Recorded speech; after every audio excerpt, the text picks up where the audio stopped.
Hi everybody, thank you so much for watching this video and just to hear a little update about my life. So last year I came out with my story about how I was the victim of sexual assault, and it was 2 years ago tonight on October 7th that I became that part of that statistic. But I have chosen to not live like I am a statistic. I cannot believe that it was 2 years ago that I went through something so painful and traumatic as that. To see where I was 2 years ago and to see how much I've grown in the past 2 years has been absolutely amazing. And I honestly can't even believe that I am here today, happy and whole and free. But it's all because of Jesus, and I'm so thankful for him. He has really been my rock in the past 2 years of my whole life, but really in the season that I've been in the past 2 years of just trying to heal and trying to grow and be restored. And all three of those words have been something that have been really important to me and have meant a lot to me the past 2 years.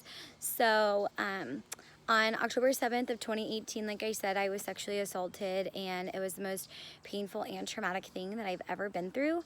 But I've grown so much, like I was saying, since that time. And I remember after it happened, I called my mom, and that was like the worst phone call I think I've ever made to her. I just couldn't imagine as a parent getting a phone call like that and not being there to save your kid. And we talked about it, and we've talked about it, and I know my mom was on her knees praying that night, and I'm so thankful to have a mom that is such a prayer warrior. She's amazing. She's such a good prayer, and she's prayed over me my entire life. And so in those moments right after, it was really hard. My body went into complete shock. I was shaking uncontrollably and crying, of course. But through everything, Jesus has been so, so, so good to me. And in the end of 2018 and 2019, I really wanted to live by the words healing and restoration. And I wanted God to really, truly, completely heal that part of my life and to restore me to be the person that I was created to be. I didn't want someone that assaulted me to take away my joy or to take away my happiness.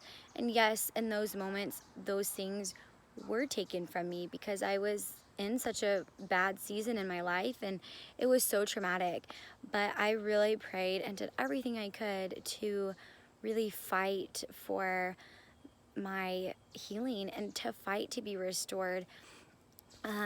And I can confidently say that all in 2019, I found that healing and I found that restoration. And there's a picture of a little girl that I met on my missions trip in my post.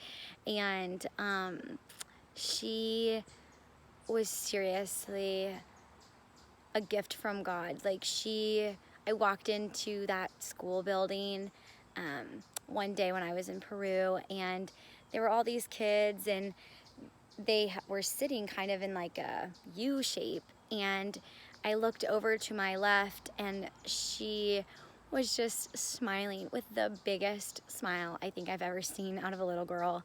She was so happy that we were there and so happy to be meeting new people. And she stood out to me because she was wearing a red jumpsuit, and none of the other kids were wearing a little red jumpsuit. And after we were done doing our dramas and talking about Jesus and talking about One Nation, One Day, I went over to her, and I don't speak Spanish, but God works through your language barrier. And she came over to me and she gave me the biggest hug. I went over to give her a hug too, and we hugged. And then I was sitting down trying to get a picture with her, and she had sat on my lap and she was holding me, and it was just like Jesus was right there. And I didn't really realize it in the moment, but when I was looking back at pictures, I looked back at that specific picture, and I could tell that is when God had healed and restored me.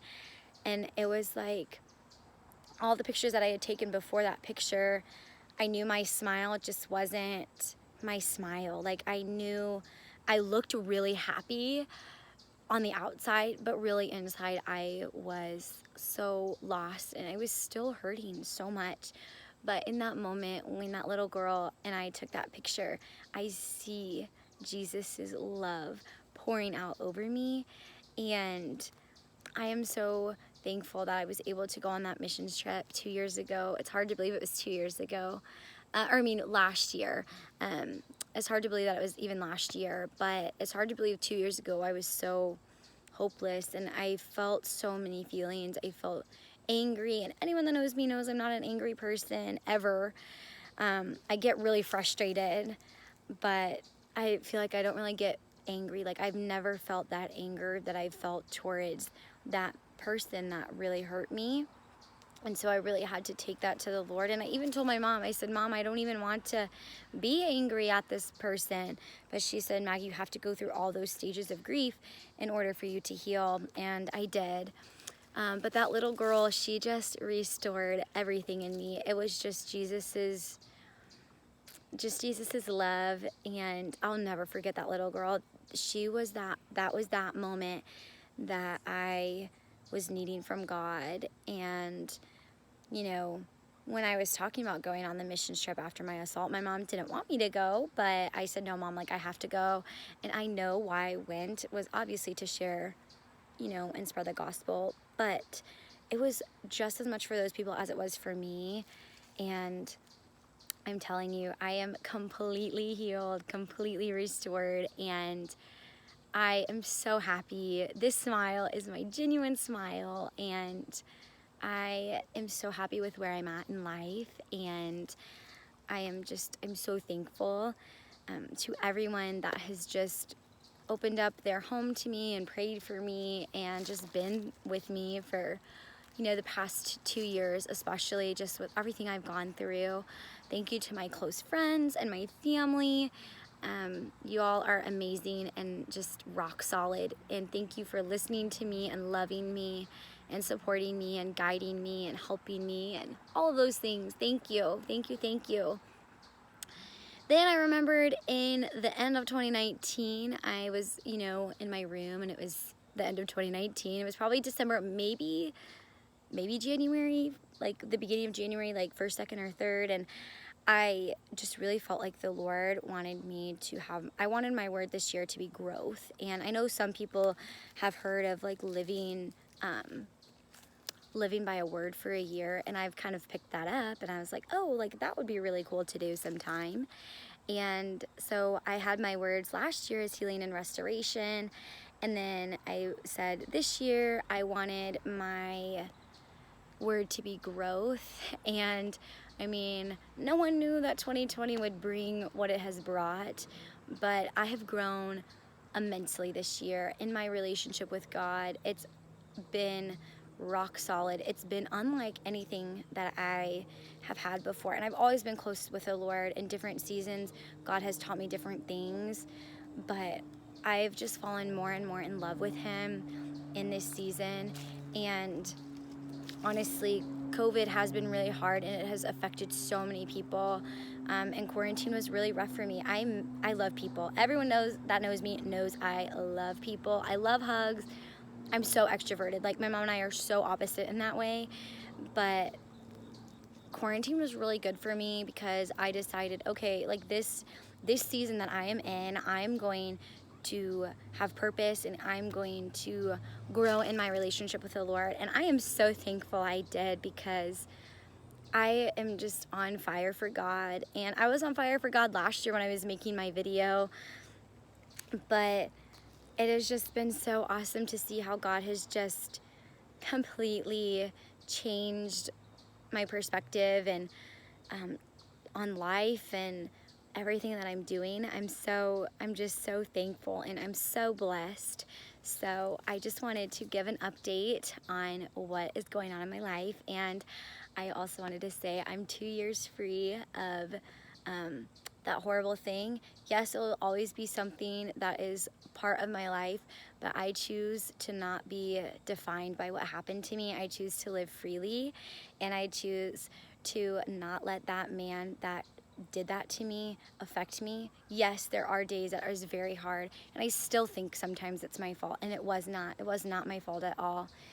It was that person's fault because it was an unwanted action by somebody, and I didn't want any of that. But I am so happy to say I'm 2 years free. I'm 2 years happy and healed and restored, and I'm so thankful. If this is something that you have been a victim of, if you've been a victim of sexual assault or domestic violence or any type of sexual abuse, I just want to let you know you're not alone. I remember in my moments leading, after my assault, I was like, I'm the only one going through this, and I'm not. I wasn't, and I just hope that this video is an encouragement to you. Go seek help if you don't have anybody at home that you can openly talk to. I had my mom, I told her, but I also needed guidance from an advocate and a counselor and people from church, and she wasn't the only person that I reached out to, and I had great friends. So I really encourage counseling or some type of help to be able to help you, because you're not alone, and I just want to let you know that you can be free, and you can be healed, and you can be whole and restored, just like I am, if you take the proper steps to that healing. And I just also want to let you know, if you have, no one to talk to and you don't feel comfortable doing counseling or telling anyone, my DMs are open on Facebook and Instagram, and I just want to let you know you're not alone, and you are so loved, and you are so worth it, and you are so valuable. Those are 3 things that I've had to specifically tell myself. I told those things to myself before I was assaulted, but I've really had to live by them daily now, in my walk now with what I'm going through. So I just wanted to let you know that. And again, thank you so much for listening and for taking the time out of your day to just watch this video and hear a little update. But I thought I would just hop in and say hi. So thank you so much. And another fun fact is I graduate in December. It is currently October 7th, 2020, and I graduate in 2 months, and I'm so excited to be a teacher. I can't believe it. Student teaching is going super well. I love my kiddos, and yeah, that's a wrap. Thanks so much for listening. Bye.